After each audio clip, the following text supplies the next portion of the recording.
Hey, Tom here from the Run Testers. In this video, we are going to be doing a comparison of the Saucony Ride 18 and the Puma Velocity Nitro 4. Let's have a look.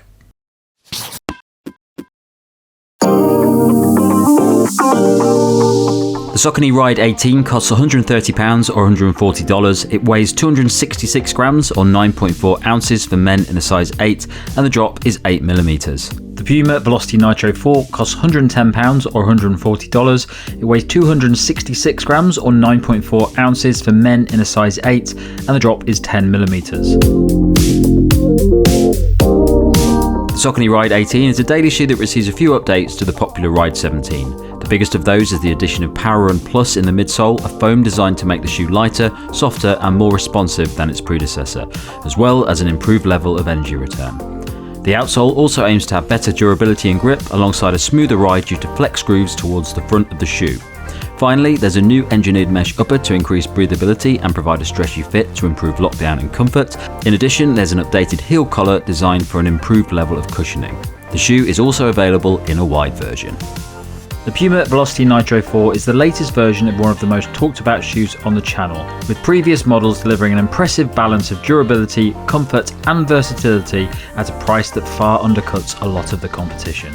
In the fourth iteration, Puma has updated the Ride with a softer and lighter full-length nitrofoam midsole to produce an increased level of energy return. There's also an improved level of breathability due to the new mesh upper that also features power tape to improve the longevity of the shoe and the overall fit. In addition, there's a generous full-length Puma grip outsole to provide traction even on lighter trails. So in terms of fit with the Saucony Ride 18 and the Puma Velocity Nitro 4, it's been good for me. No issues during my run. I've got them both in the UK size 8, and that's my typical running shoe size. Now I would say there are some differences between that fit. I think if you like something with a little bit more length in that kind of, or your usual size, and I think the Puma Velocity Nitro 4 gets you that. It's a little bit shorter in terms of that length on the Saucony Ride 18. They're not kind of, cramped in that kind of 4-foot area, and I think the space in general is very good. So if you're going to use these shoes for longer runs, absolutely going to give you ample amount of room there. I think when you get further back into these shoes, the kind of mid-foot areas, the hold is very good, and I think it's a good sign that these shoes are going to promise a little bit of versatility and allow you to kind of pick the pace up slightly in. So yeah, the fit's been good there. You're getting, I think it's interesting in terms of the kind of padding you're getting in the tongues and the kind of heel collar area. I think with the tongues, you're getting a bit more padding on the Saucony Ride 18. The Puma Velocity Nitro 4 tongue is a gusseted style one, so slightly thinner, but has stayed put in my time. And then I think maybe the Puma Velocity Nitro just does offer a little bit more padding compared to what you're getting on the Saucony Ride 18, but it's a good amount on both here. And as you can see, the kind of heel counter areas and around the Achilles area, you're getting similar in terms of that height. I think it's maybe a little bit more narrow on the Puma Velocity Nitro 4 compared to the kind of more open one on the Saucony Ride 18, but I haven't found any issues in terms of discomfort there on either of the shoes. So I've been happy going true to size. I think most people will be okay going true to size. I think the main takeaways have been that you're maybe getting a little bit more padding in that tongue on the Saucony Ride 18 if that's a problematic area for you, and then I would say you're getting a little bit more length in the Puma Velocity Nitro 4 compared to the Ride 18.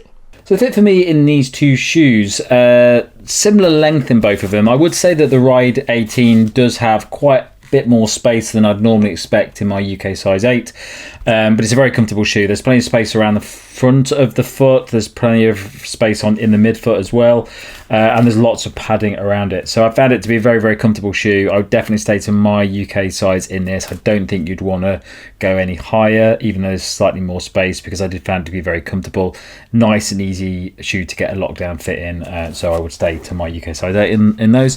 Puma Velocity Nitro 4, so there's plenty of space before the big toe, but it is more of a narrow shoe than the Ride 18, which if you've used a Puma Velocity Nitro before, you're probably aware of that if you've got wider feet. So definitely a shoe that if you do have wide feet, you might want to be wary of getting the Velocity Nitro 4. I've got fairly average with feet. I'm absolutely fine with it, but I can feel that if I was going a little bit further, it would be a little bit uncomfortable. Still plenty of padding on this shoe. Nice level of it's quite a nice balance, so there's not loads of padding everywhere. The tongue's actually fairly lean when it comes to the the actual amount of padding on there. But overall, it's a very nice, comfortable shoe to wear, but is probably not as designed for daily comfort as the Ride 18. Okay, so these are two shoes that you're going to be looking at if you want a shoe to tick off your daily miles. You might be looking for one shoe to do all of your training in, and you don't want to spend loads and loads of money. And these are both good options for that. The Saucony Ride 18 is a shoe that over the last few years, the Ride range has developed quite a bit. It's always been the cost-effective member of the Saucony family, where you might be spending loads of money on something like the Triumph because you want a bit more cushioning and comfort, and the Ride has always been the sort of the cheaper version of that, which is a little bit smaller than the Triumph. It's not always a shoe that's been specifically designed for loads of cushioning, but in recent years, the Triumph and the Ride have developed quite a bit, and they're quite similar now, despite the fact that there's a fairly big price difference between the two.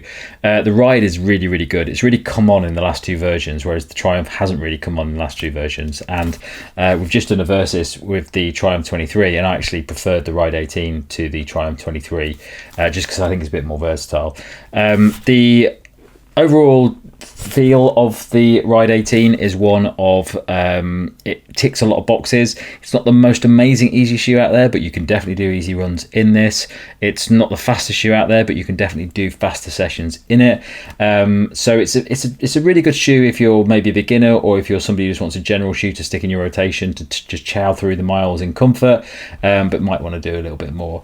It's got a nice roll through in it. The midsole isn't particularly, it's not really soft. It's definitely a bit more balanced than what you get in something like the Triumph 23, although that is not the softest shoe out at the moment anyway. But the Ride 18, very, very comfortable, balanced, and definitely has a bit more kick in it than you get in some cushioned daily shoes. Outsole's really good as well. It's got nice layer of rubber, fairly thick across the whole shoe, but the midsole itself is fairly durable as well, quite thick. It's PWRRUN Plus, so I forgot it was PWRRUN Plus. That's quite a firm, durable midsole anyway, so you're probably gonna have this shoe for quite a long time and do quite a lot of miles in it. I've done about 70k in it, and there's hardly any signs of wear or tear on this shoe at the moment. The Puma Velocity Nitro 4 is the Puma Velocity Nitro range is a range that we talk about quite a lot, and it's won many of our best shoe categories, especially when it comes to value. And the reason for that is that the price in the UK is significantly cheaper than pretty much any shoe that does the same thing. For £110 in the UK, this shoe is a steal. It's really, really good, and the previous versions have been as well. The reason that for that price it's so good is that it does pretty much everything that the other shoes at higher price do. It's got a good balanced midsole. It's very good at being a bit more versatile, and it's a very comfortable shoe as well. The latest version, the Puma Velocity Nitro 4, has had some updates. It's got a slightly softer midsole foam, which might not be to everyone's taste. It's not a massive difference, but if you really, really love the Velocity Nitro 2 and 3, and you like the feel of that midsole, you might not like this slightly softer midsole. It does give you a little bit more bounce as well, which I like, so I prefer shoes a bit bouncy.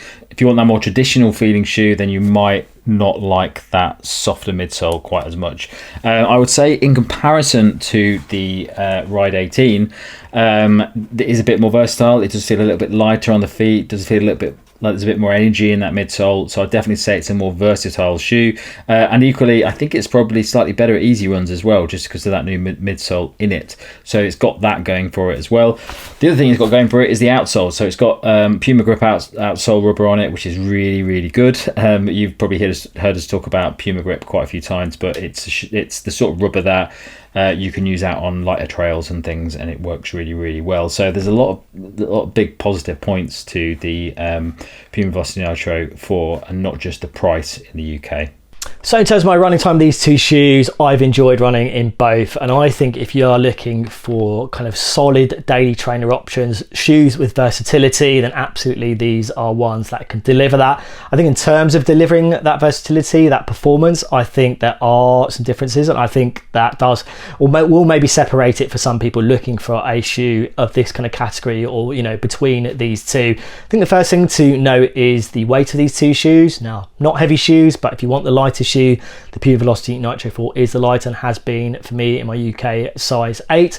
In terms of that versatility, that promised versatility, I do think you get that in these shoes. I think for the Puma Velocity Nitro 4, I found it more comfortable for kind of easy, moderate, pushing to kind of tempo paces. I wouldn't probably use it for anything kind of more than that. I think it's a similar story with the Saucony Ride 18, but I think it feels a little bit more comfortable at those kind of tempo paces. I think there's a slightly more responsive feel at those kind of slightly quicker paces. It feels a little bit more responsive, a little bit more snap compared to the Puma Velocity Nitro 4. Now, people are going to potentially be able to kind of run a little bit more up tempo in the Velocity Nitro 4. I just feel like you notice it feels a little bit nicer and snappier in the Ride 18.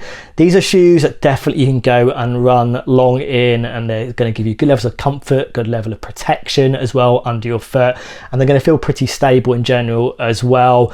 I think in terms of, you know, those long runs and which one's going to give you the best level of comfort, I think I would probably turn to the Puma Velocity Nitro 4 for those longer runs. I just think that foam feels a little bit nicer over those longer runs. So that's kind of how I would see it, but the Ride 18 will work for longer runs and give you that all similar qualities as well. In terms of other things, I think in terms of the outsoles, outsoles are both very good on here. Kind of good levels of courage over rubber, a little bit more maybe on the Puma Velocity Nitro 4. I really like the outsole grip on the Nitro 4. I haven't had any real issues with the grip and outsole on the Ride 18. These are going to be shoes that are going to give you good durability, good life. They're going to be shoes that you can spend a lot of time in. I think there's no doubt about that. So I think absolutely these are good kind of versatile daily trainer options. I think the Ride 18, based on my experience, handles those tempo paces a little bit better. I think the Puma Velocity Nitro 4 probably gives you something better in terms of comfort and just a bit more control over those kind of longer runs. And I think that's something you're looking for. That's what the Puma shoe is going to give you. But I think either way, I think these are daily trainer options at pretty affordable prices that are going to serve a lot of people very well. So my take, whether you should go for the Saucony Ride 18 or the Puma Velocity Nitro 4. Now, the way I look at it is if you are looking for a kind of solid workhorse daily trainer option that's very comfortable, can work for your long runs, your daily runs, can give you some versatility as well, absolutely these shoes can do that.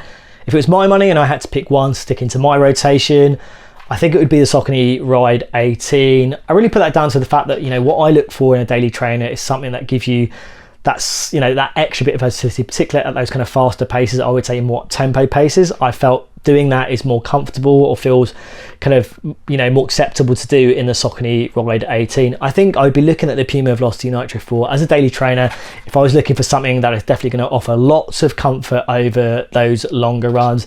Definitely a shoe you can spend a lot of time in and absolutely does fit on that front. And also if I'm looking for a good outsole, you know, it's no contest in terms of this and this shoe. But I think, you know, given what I've talked about just there, the Saucony Ride 18 would be the one I would probably kind of stick into my rotation. It's not to say the Puma Velocity Nitro 4 is a bad shoe. I just think in terms of my profile, what I look for in a daily trainer, the Ride 18 works a lot better. But I think there's going to be plenty of people that will look at the Puma Velocity Nitro 4, what it's got to offer, where it sits in terms of price, and say this is the shoe to go for instead. So my verdict on these two shoes, so you probably guessed if you watched that overview there, but really I think whenever I do comparisons between two shoes that are slightly different in price, I like to do a little bit of what would it be if they were the same price and what would it be at the prices they actually are. So if these shoes were the same price, I would say that the Puma Velocity Nitro 4 is still better than the Ride 18. I think it's just more versatile. I think it's more comfortable. I think it's got a little bit more bounce to it. I think it's a little bit better at easy runs. So I think it does all of the things that the Ride 18 does, just slightly better. I still think the Ride 18 is a fantastic shoe, but if I had to choose between these two, I'd definitely pick the Puma Velocity Nitro 4.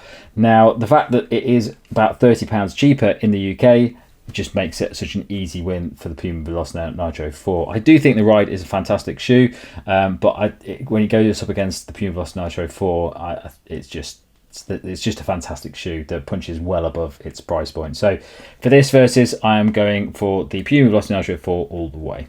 That's it from us on this versus. Thanks a lot for watching. Don't forget to like, subscribe and click that little bell. If you're going to catch me later, you can find it to our podcast, which comes out a couple of times each month. Thanks a lot for watching. Catch you next time.